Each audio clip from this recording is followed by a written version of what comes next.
پاک کا معاملہ یہ تھا کہ سرکار کے بہت سارے صحابہ کرام قرآن مجید کو لکھتے تھے.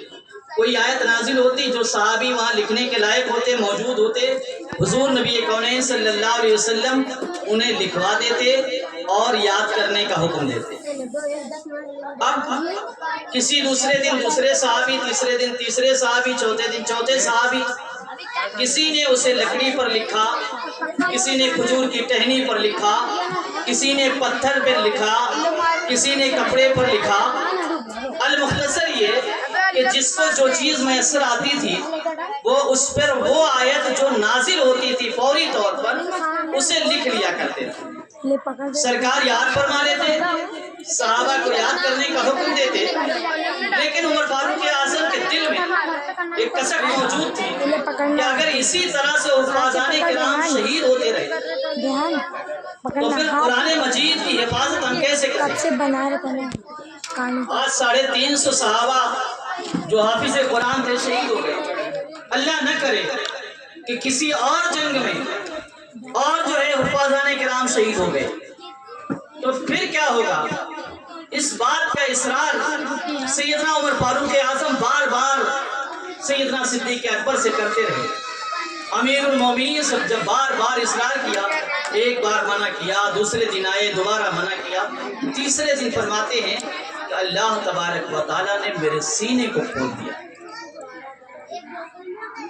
اے عمر ایسا کرو کہ واقعی میں قرآن مجید کو جمع کیا جائے، اور اس کام کے لیے آپ فوری طور پر ایک کمیٹی بناؤ. اور کمیٹی بنانے کا جب نام آیا تو حافظ قرآن حضرت زید بن ثابت انصاری رضی اللہ تعالیٰ عنہ کا نام حضرت سیدنا صدیق اکبر نے لیا اور انہیں بلوایا.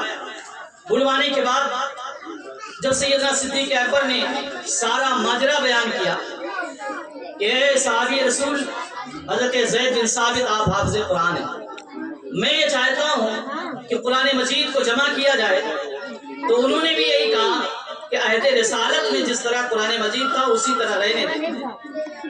انہوں نے بھی ٹالنا چاہا کہ جو سرکار کے زمانے سے چلا آ رہا ہے اس میں جو ہے کوئی تبدیلی نہ ہو، جیسا ہے ویسا ہی رہے. لیکن وہ بھی فرماتے ہیں کہ پھر اللہ نے میرے بھی دل کو کھول دیا، پھر میں بھی اس بات کے لیے تیار ہوں. تیاری ہو گئی. اب تیاری ہو گئی قرآن مجید کو جمع کرنے کی، تو میٹنگ یہ ہوئی، پاس یہ ہوا کہ جو بھی قرآن مجید کے نسخے جن حضرات کے پاس موجود ہیں انہیں جمع کیا جائے، لیکن اس پر وہ 2 گواہ لے کر کے آئے. یعنی ایک آیت بھی اگر کسی صحابی کے پاس ہے اور وہ لے کر کے آتے ہیں کہتے ہیں کہ یہ قرآن مجید ہے، تو اس پر 2 گواہ لے کے آئیں، اور گواہ یہ گواہی دیں کہ میں نے دیکھا ہے حضور صلی اللہ علیہ وسلم نے قرآن مقدس کی یہ آیت انہیں لکھوائی ہے. میں اس بات کی تصدیق کرتا ہوں کہ یہ قرآن ہے، سرکار نے خود لکھوائی ہے، انہوں نے لکھا ہے. اگر 2 گواہ موجود رہیں گے تو وہ آیت لے لی جائے، ورنہ اگر گواہ موجود نہ ہو تو پھر اسے شامل نہیں کیا جائے.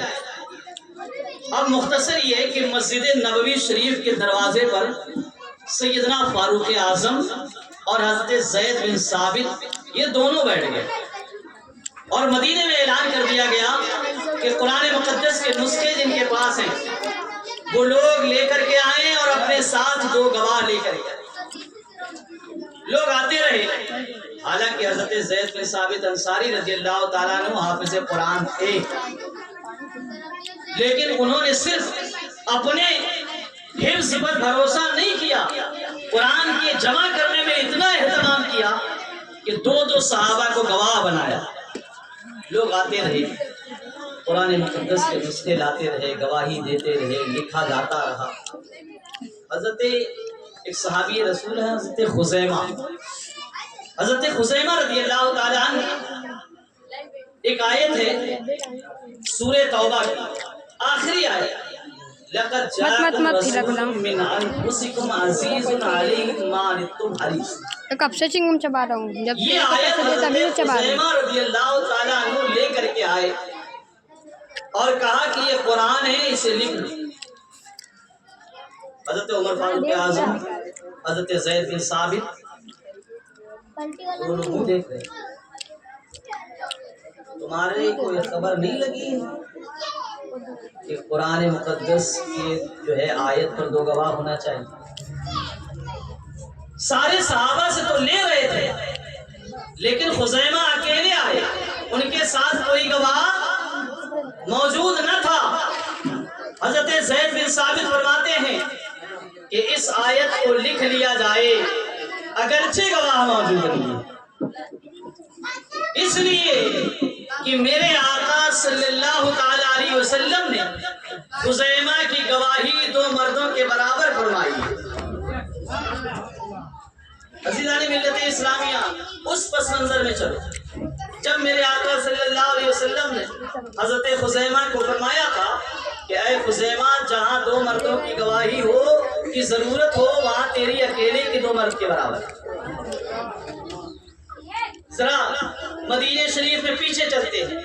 میرے آقا صلی اللہ علیہ وسلم نے ایک اعرابی سے ایک گھوڑا خریدا، گھوڑا خرید لیا، بات چیت طے ہو گئی، پیسے دینے کی بات آئی. میرے سرکار نے فرمایا کہ ٹھہرو، میں پیسے لے کے آ رہا ہوں. اعرابی جو ہے روڈ پر گھوڑا لے کے کھڑا تھا. اب کچھ مدینے کے لوگ پہنچے، انہوں نے تاجر کو اکیلے دیکھا، اس سے بھاؤ تاؤ کرنا شروع کر دیا. ادھر میرے آقا صلی اللہ علیہ وسلم اپنے کاشان اقدس کی طرف جا رہے تھے تو اس نے ندا دی، اے محمد ابن عبداللہ، تم یہ گھوڑا خریدو گے؟ میرے سرکار واپس آئے. آنے کے بعد ارشاد فرمایا، کیا تم سے میرا سودا نہیں ہو چکا؟ کیا میں تم سے گھوڑا نہیں خرید چکا ہوں؟ اس کو پیسے کی لالچ بڑھ گئی. کچھ اور تاجر آ گئے، انہوں نے بات چیت کرنی شروع کر دی. اس نے سوچا منافع ہو جائے گا، بدلنے لگا. تو میرے آقا صلی اللہ علیہ وسلم نے ارشاد فرمایا، کیا میں نے تم سے سودا نہیں کر لیا؟ ہمارا تمہارا سودا ہو چکا ہے اور میں پیسے لینے جا رہا تھا. اس نے کہا، خدا کی قسم میں نے تم سے سودا نہیں کیا، اور اگر سودا کیا ہے تو اس پر گواہ لے کے آؤ. وہاں تو کوئی موجود تھا نہیں جب سرکار نے سودا کیا. تاجر تھا، حضور تھے. جیسے ہی اس نے کہا کہ گواہ لے کر کے آؤ تو پیچھے سے ایک آواز آئی، یا رسول اللہ علیہ الصلوۃ والسلام، میں گواہی دیتا ہوں کہ آپ نے اس سے سودا کیا ہے. میرے سرکار نے مڑ کر کے دیکھا تو پیچھے خزیمہ کھڑے. آقا فرماتے ہیں، خزیمہ، جب میں نے اس تاجر سے سودا کیا تو آپ تو موجود نہیں تھے، پھر گواہی کیسے دے رہے ہو؟ تو حضرت خزیمہ فرماتے ہیں، یا رسول اللہ علیہ الصلوۃ والسلام، آپ نے کہا اللہ ایک ہے، ہم نے دیکھا نہیں، مان لیا. اے میرے آقا، آپ نے فرمایا جنت ہے، ہم نے دیکھا نہیں، مان لیا. آقا آپ نے فرمایا دوزخ ہے، ہم نے دیکھا نہیں، مان لیا. سرکار آپ نے فرمایا حوض کوثر ہے، ہم نے دیکھا نہیں، مان لیا. سرکار آپ نے فرمایا جبریل آتا ہے، قرآن مجید لے کر کے آتا ہے، سرکار ہم نے دیکھا نہیں، مان لیا. جب ہم نے اپنی پوری زندگی کا سودا آپ کے نام پر کر لیا ہے، نہ دیکھا ہے، مان لیا ہے، تو میرے آقا یہ اونٹ جیسی، گھوڑے جیسی چیز کیا رکھتی ہے، کیا حیثیت رکھتی ہے؟ آقا کریم صلی اللہ تعالیٰ علیہ وسلم نے ارشاد فرمایا، اے خزیمہ، آج سے تیری گواہی دو مردوں کے برابر ہے. اللہ اکبر، یا رسول اللہ، یا علی زندہ باد، زندہ